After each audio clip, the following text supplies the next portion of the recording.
ketinggalan ya karena saya baru masuk. Nah, di sini kalau melihat sejarahnya, sekarang kita pertanyakan saja.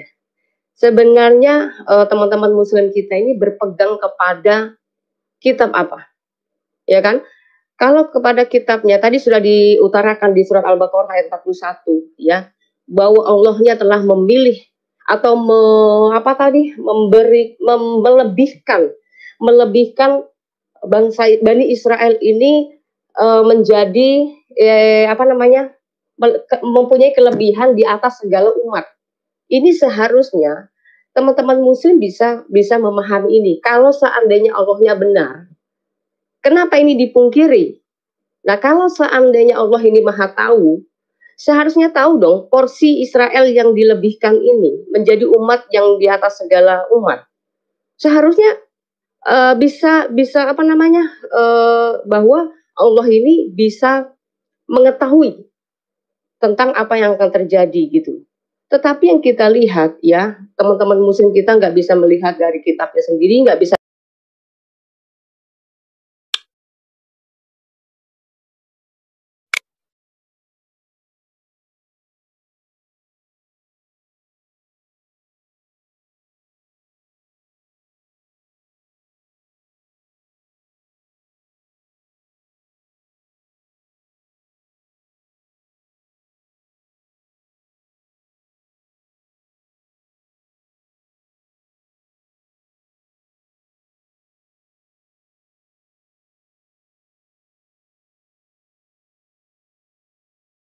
Tuhan memberkati kita semua dan saya lepaskan salam damai sejahtera buat bangsaku, negeri kita Indonesia, dan juga saya melepaskan salam kepada bangsa yang saat ini konflik ya, sedang konflik, yaitu Palestina dan Israel.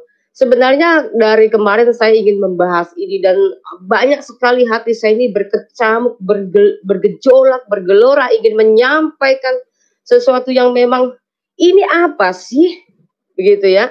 Tapi sepertinya Indonesia kita ini seperti kembali kepada zaman Orde Baru, Pak. Jadi saya melihat ada hal diskriminasi dari sepihak begitu. Kenapa saya katakan seperti itu? Ketika ada orang yang menyuarakan bahwa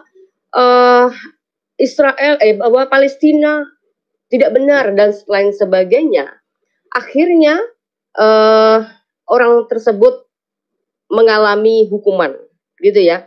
Dan saya sangat prihatin untuk hal ini.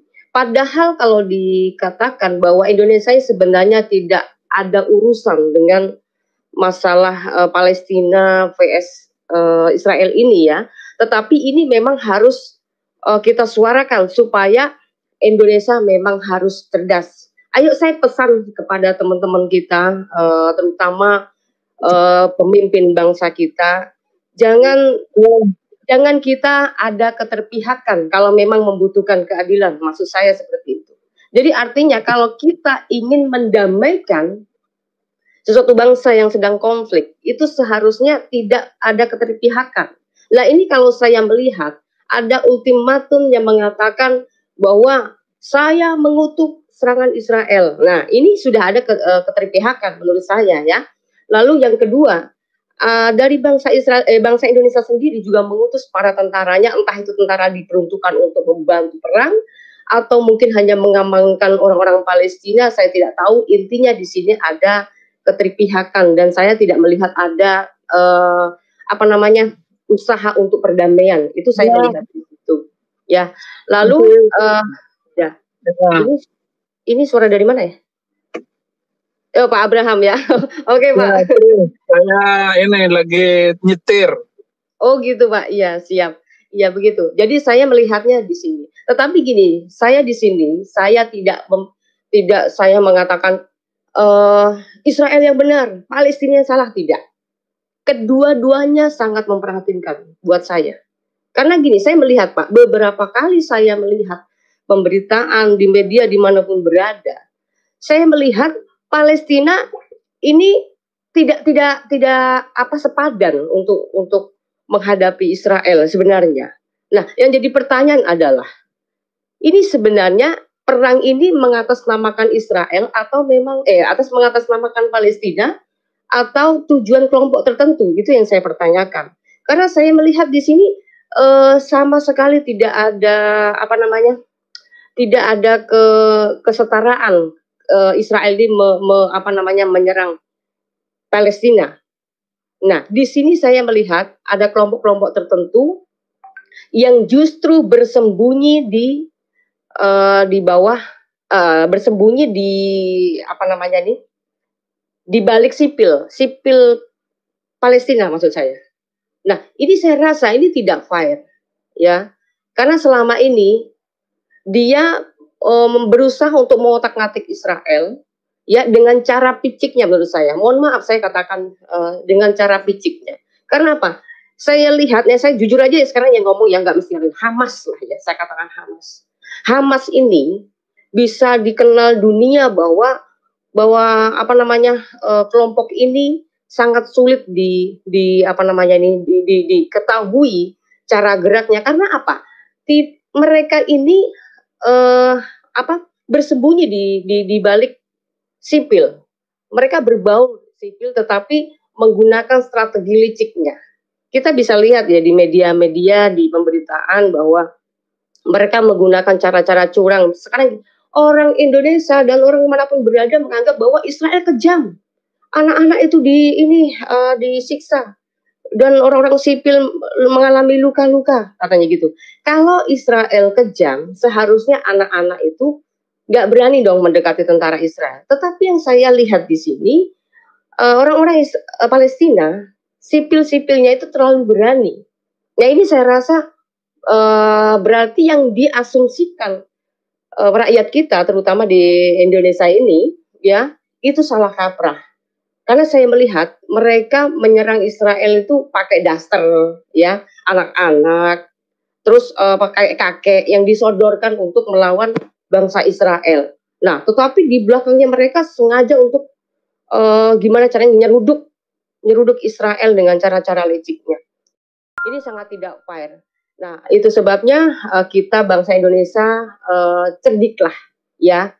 Yang tadi seperti yang sudah diulas Pak Bonbon, Pak Samuel, ya kalau Pak Abraham tadi saya ketinggalan ya karena saya baru masuk. Nah, di sini kalau melihat sejarahnya, sekarang kita pertanyakan saja. Sebenarnya teman-teman muslim kita ini berpegang kepada kitab apa? Ya kan? Kalau kepada kitabnya tadi sudah diutarakan di surat Al-Baqarah ayat 41 ya, bahwa Allahnya telah memilih atau melebihkan bangsa Bani Israel ini menjadi mempunyai kelebihan di atas segala umat. Ini seharusnya teman-teman muslim bisa memahami ini. Kalau seandainya Allahnya benar, kenapa ini dipungkiri?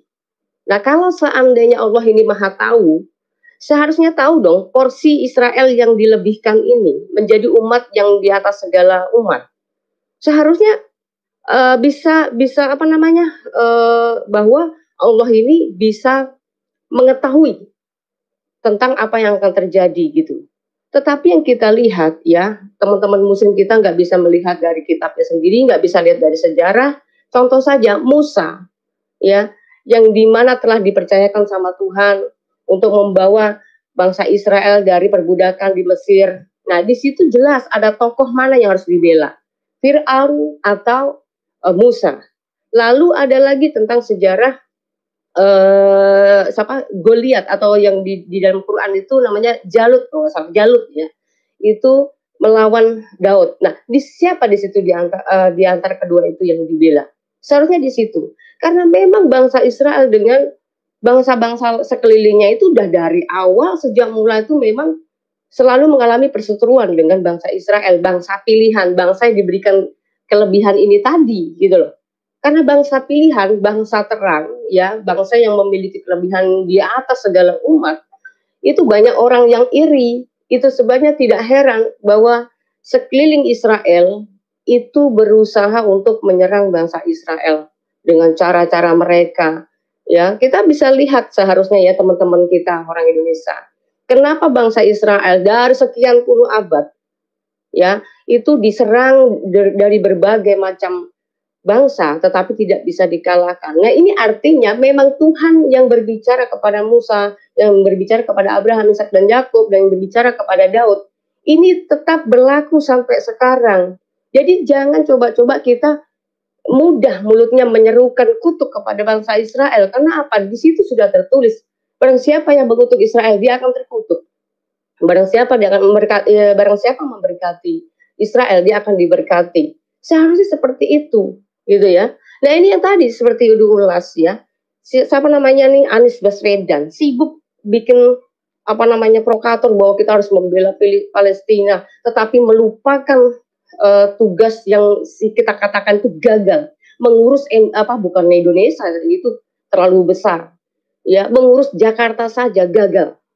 Gak usah buat orasi-orasi yang bisa dikatakan memicu keterpihakan. Itu menurut saya itu sangat terlalu jauh menurut saya.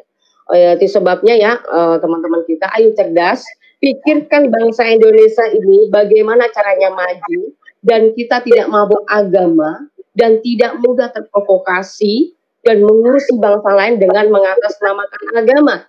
Karena kalau kita lihat sejarah Islam pun ya, memang tadi kita dilihat dari Al-Baqarah ayat 47 mengatakan bahwa Bani Israel dilebihkan Allah dari segala umat, tetapi di surat Al-Maidah itu memang sempat Allah mengutuk Yahudi dan Nasrani. Kita bisa lihat juga dari sejarah bangsa Israel di dalam Alkitab ya.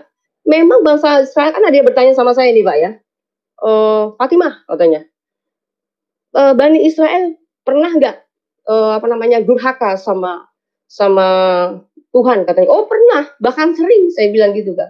Tetapi bangsa Israel selalu mengalami pemulihan, dan nggak bisa dipungkiri bahwa bangsa Israel ini adalah bangsa pilihan.